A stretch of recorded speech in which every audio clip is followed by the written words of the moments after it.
Welcome back to the Monday Muse. I'm Lee Benson. Today we are talking about psychology and confession, the Sacrament of Penance. In particular, we're talking about the psychological value or the psychological component of confession with the help of depth psychology.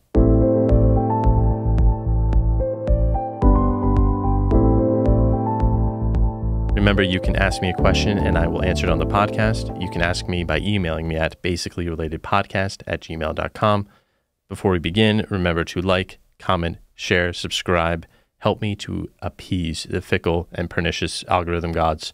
Also, I'd like to hear your thoughts about today's topic in the comments below, so please let me know. I do read the comments and I try to engage with them as often as I can. Also, you can leave me a comment there about any future topic you'd like me to cover in the Monday Muse. Let's dive into the topic. So I'm not going to be comparing so much psychotherapy and confession. I might do that another time if people are interested. And certainly Jung has a lot of writings kind of comparing the two and contrasting the two. So right before we begin, I want to say that what I'm describing when I'm describing confession here might be considered the ideal form of confession. I am well aware that there are people who abuse the sacrament of confession. They go and they use it as a way to kind of excuse their sins, perhaps. Maybe they sinned and they say, oh, well, I can just confess it later. Or they go and they kind of rattle off a list of things they feel bad about or things they've done, and they kind of don't really examine their conscience. They don't really think much about it. They just confess their sins once a year, and that's it. I'm aware that happens. But what I'm talking about today is maybe perhaps what confession should be or the ideal form. Also, since I'm talking about the psychological component, I want to make a little caveat that confession is first and foremost about reconciling the sinner to God. It's first and foremost a supernatural event. It's an experience of God's mercy and God's grace through the mediator of the priest who absolves you. And it's, again, about the supernatural infusion. There's no doubt of that. However, the natural and the supernatural do kind of coexist in the human person. There can be natural effects that flow from supernatural causes. That being said, let's go into the first phase of confession. I don't want to get too much into what conscience is, but prior to confession, prior to confessing your sins, it is encouraged that the penitent examine their conscience. So for now, we'll just assume that we all know conscience exists and it's sort of an intuitive form of morality. So the conscience is an act of judgment by which we apply a knowledge of right and wrong to a specific course of action. The scholastics called this synderesis. It's an attraction to the good and a fear or a repulsion of evil. It's the basic principle of do good, avoid evil in a very general sense. There's three acts that belong to conscience. The first act is when we consider whether a current action under consideration should be done or should not be done. So here our conscience is said to bind or incite. So we either should do the thing or we should avoid the thing. The second act is the conscience recognizes what should have been done or what should not have been done in the past. In this sense, the conscience testifies or praises us or kind of commits or makes us feel guilty. In this way, conscience acts as a witness present to the individual regarding any past acts.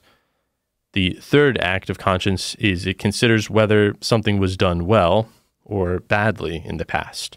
Here it is said that conscience torments, excuses, or accuses us of our actions.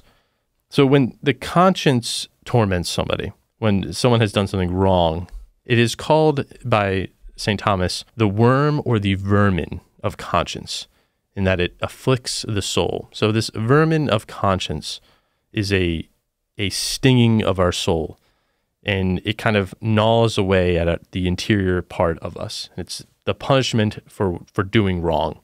We might think of Crime and Punishment, Raskolnikov. He's suffering after he commits the murder. He's suffering the vermin or worm of his conscience. He's He's getting gnawed away. His conscience is gnawing away at his soul. So what's interesting about conscience is that it's the dictates of our conscience imply something more than a mere standard of morality. That it seems to imply an origin outside of the self. And that origin is not simply just a matter of personal training, because the conscience is uncontrolled by the self. Like it just, like I said, it testifies to us. It kind of witnesses against us or for us, or it eats away at us.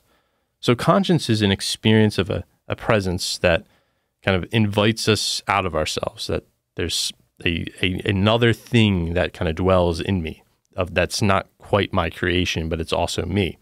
I think going back to the example of crime and punishment, this is Dostoevsky's implicit or explicit critique of the Nietzschean Übermensch. You know, the Übermensch is one who is self-creative, one who can create one's values, one who's above the law.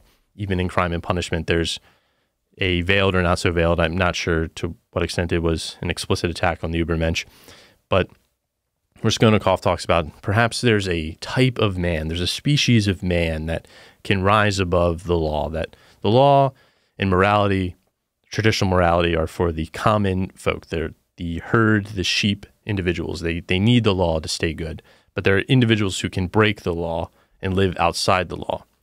To which Dostoevsky says, try it. Try being above the law. Go and commit whatever you want and see what happens. If conscience is our creation, then we can recreate it. But the lesson, or part of the lesson of crime and punishment, is conscience is not your creation.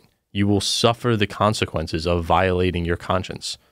It's not something that we can just recreate at will. We're not self-creative individuals. We can't just create our own values out of nothing.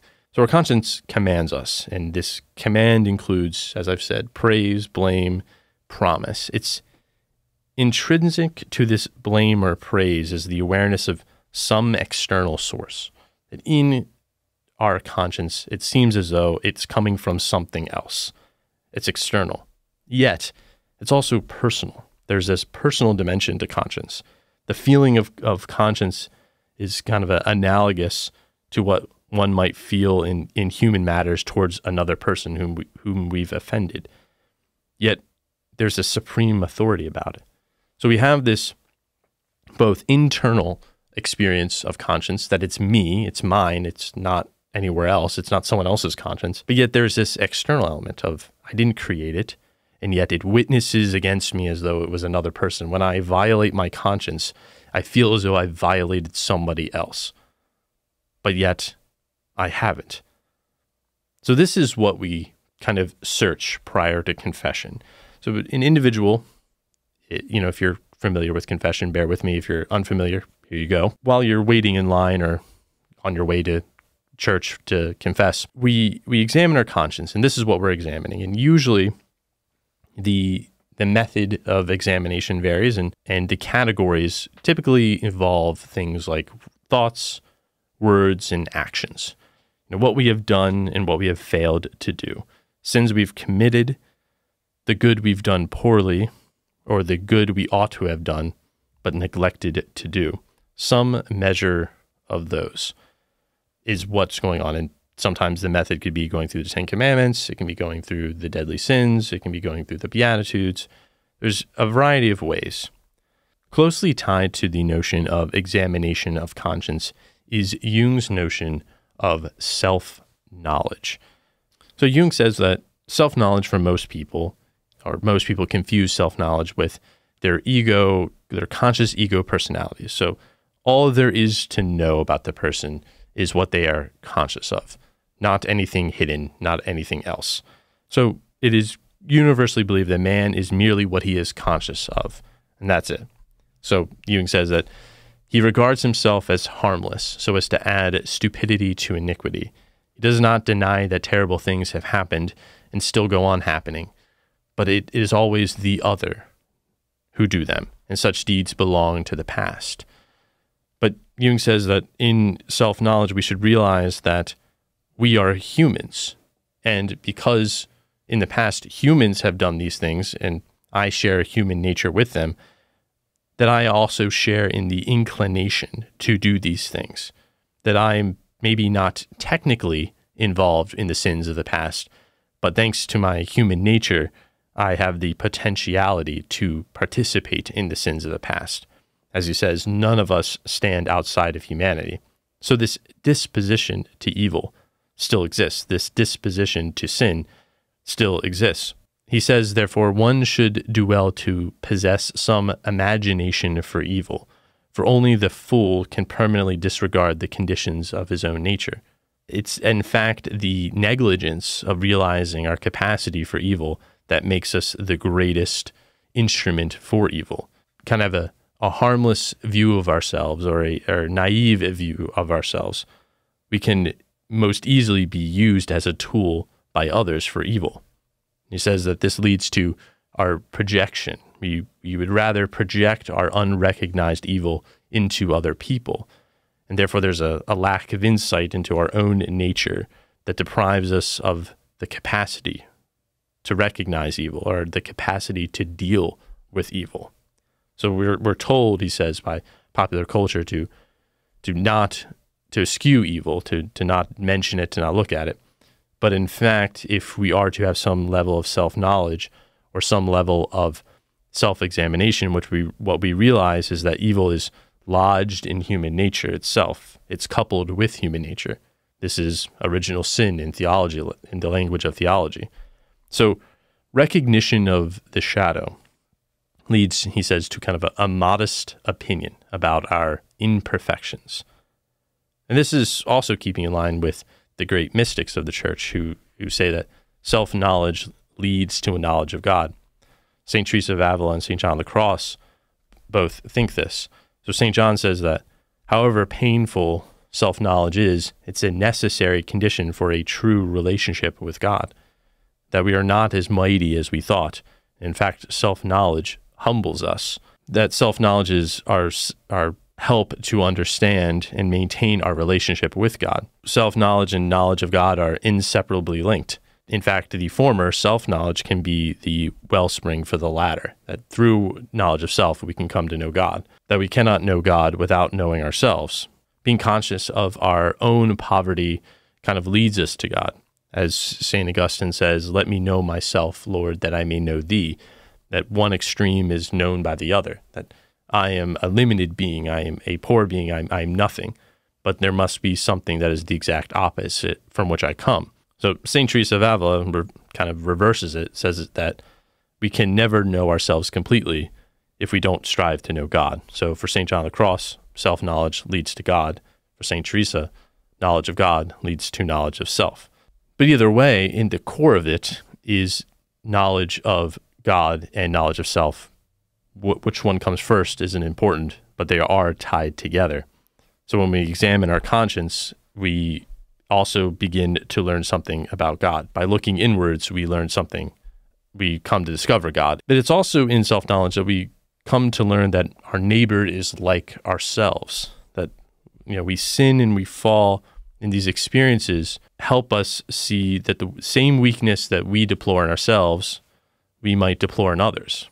So if I fall into these sins, if I'm a frail human being, perhaps my neighbor is like that as well. Jung would call this the withdrawal or the removal of projection, that it's no longer the other who does evil things. It's no longer other people who are evil, but in fact, it's in me, myself. Within me dwells the capacity for evil, not just outside of me. And by examination of conscience, by self-knowledge, I come to realize that truth. So as I said at the beginning, the principal effect of the Sacrament of Penance or confession is the reconciliation of the person with God. This reconciliation in the soul, however, there can be natural benefits to this. There can be psychological benefits to this. One of them is the reconciliation of the soul with God brings a certain level of interior peace. Peace is the tranquility of order, and here order between God and the soul is restored. When we are rightly subject to and ordered to God, peace arises from it. Through sin, one rejects that order, and through confession, through the forgiveness of sins, order is restored. Confession also helps us to own up to sin. It recognizes that the person has a problem and is therefore it's on them to deal with it. And the problem cannot be helped if it's not accepted. The person cannot address sin until he accepts that there is sin. He recognizes that he has a problem related to that sin. So confession makes us own up to the sins and makes us more likely to begin to work on them. If we say we don't have a problem, we say we don't sin, then it remains an unaccepted problem or remains an unintegrated problem in our soul. But just by virtue of going to confession, you're saying, I've done these things, and perhaps some of these things are deeper rooted than I thought. I need help to root them out. Part of the benefit of forgiveness, and in fact, in particular, the forgiveness in confession, is the guarantee of forgiveness, that through the words of the priest, one is guaranteed that forgiveness. They don't have to feel as though they were forgiven. Even if someone doesn't feel that they were forgiven, they can be guaranteed it just by the virtue of a properly administered sacrament. But this can help contribute to our mental health by the fact that sin causes sorrow in our souls, and by forgiveness we're released of the sin and therefore released of the sorrow. Now, that's not to say that it's that easy, that all you have to do is confess your sin and your emotions will be restored, or that all you have to do is pray or go to confession and all your mental problems will go away. That's not what I'm saying. But there is a certain level which this may happen. While the sacramental confession does not directly deal with psychological problems or mental disorder, we shouldn't be surprised that we might find cases where confession indirectly is therapeutic, insofar as it might remove some of the causes. Some of the causes might be habitual vices or habitual sins that cause a certain level of mental disruption. As Jung notes, the unconsciousness of the shadow side of life contribute to the formation and persistence of sort of neurotic complexes. The failure to meet certain challenges in life, or as we would call them in the Catholic sphere, trials and temptations, lead to mental issues. But by a frequent and honest examination of conscience, then taking what we find in that examination and bringing it to the confessional, this can do a lot to promote some level of self-awareness, that there are things that are our ego consciousness, that our persona kind of fights and pushes out, that the examination of conscience and confession forces you to look at, that would otherwise be put into the shadows. And so self-awareness presents these less pleasing features of our personality and prevents them from sinking into unconsciousness. That if we let things sink away, they may persist and cause disorders and other neurotic symptoms, but we don't know the exact cause because we've refused to acknowledge them. We've refused to accept them. Instead, we've put them into the shadows. So confession is not aimed at curing mental illness. However, it may do much to present the problems, or it may raise the problems to light to where they can either be met in the confessional or in psychotherapy. Jung believes that the prototype of all analytic theory and analytic treatment of the soul can be found in the confessional. Although there's no direct link between the two, insofar as both have different subject matter, or both have kind of different ends in mind, there still is some level of connection between them. Jung says that the first step in analytical treatment is what he calls the catharsis, or the confession. Catharsis means to cleanse. And he says that we should start therapy by an honest confession of all the things that we feel guilty of all of our secrets and all of our pains, so as to bring them to light, because perhaps they will reveal something deeper, or perhaps by mentioning these different things that one feels that are causing problems, there can be an honest examination of them. Jung makes an interesting note about this confessional method of therapy, and he says that a general or merely academic insight into one's mistakes is ineffectual, for then the mistakes are not really seen at all, only the idea of them. But they show up more accurately or more acutely when a human relationship brings them to the fore. and when they are noticed by the other person as well as oneself. This is why for there to be a true understanding, a human partner is necessary. Then and only then can they really be felt and their true nature be recognized.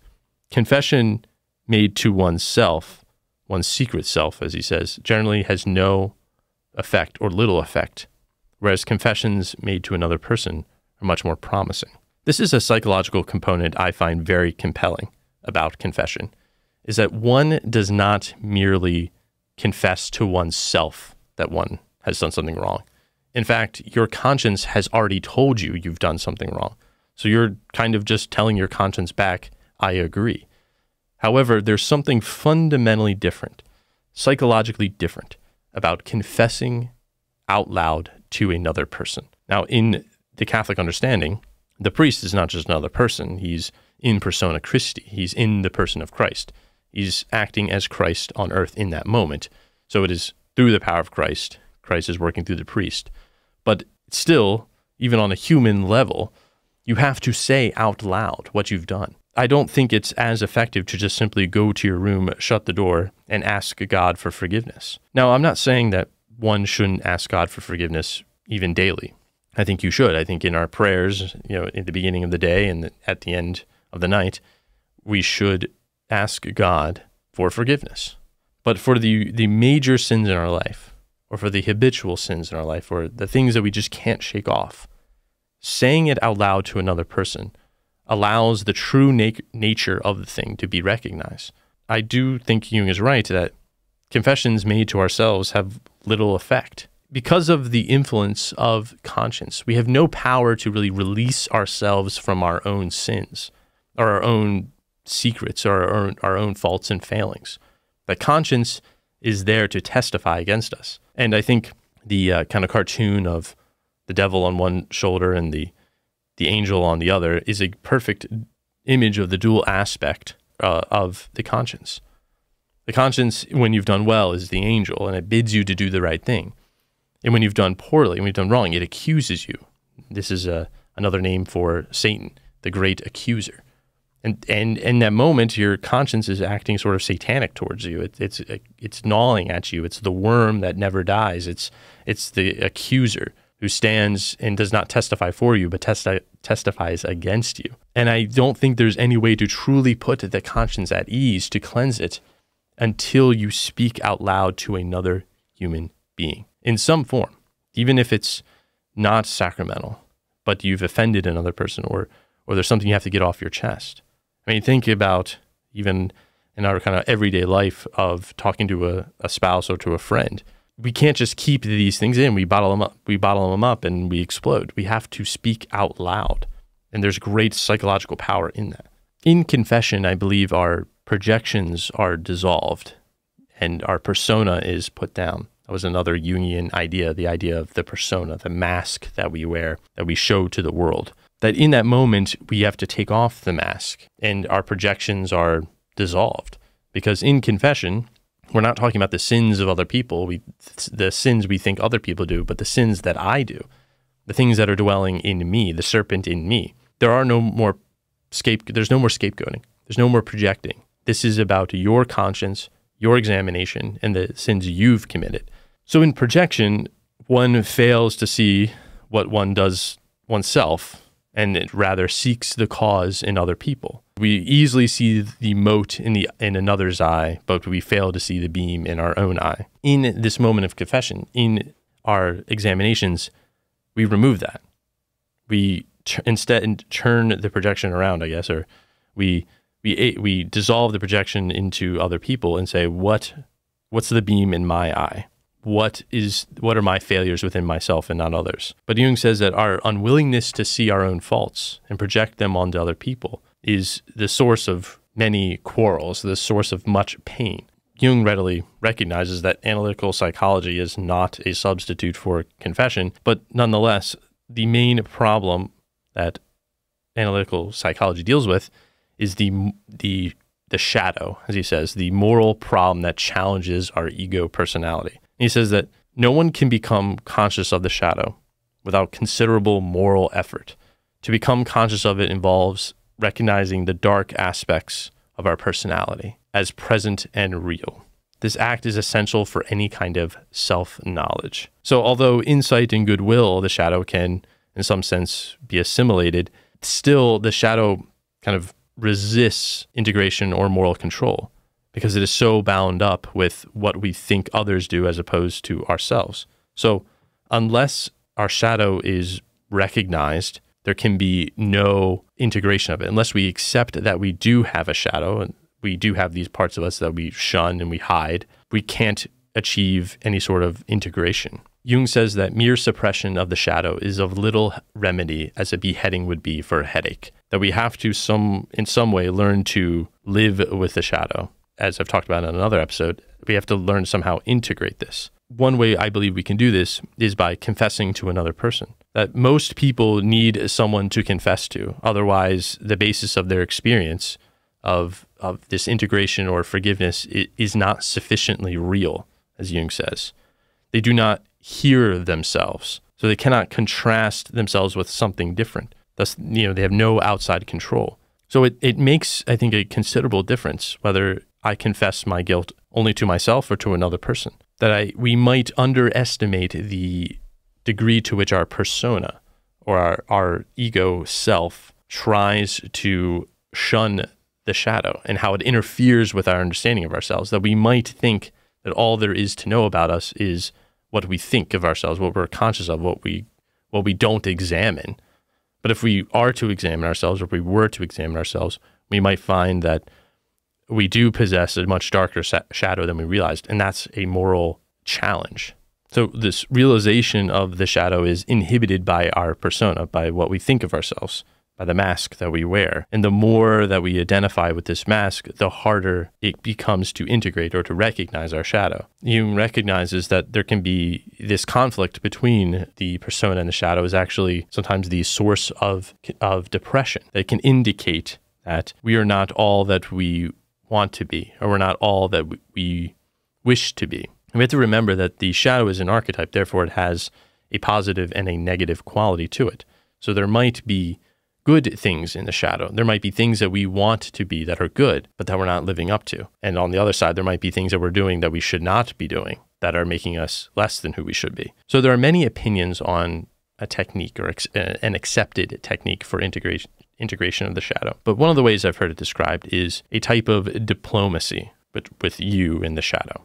So the first step is one has to accept and take seriously the existence of the shadow. The second is one has to become aware of its qualities and intentions. And the third step is the long process of negotiation, coming to terms with the other.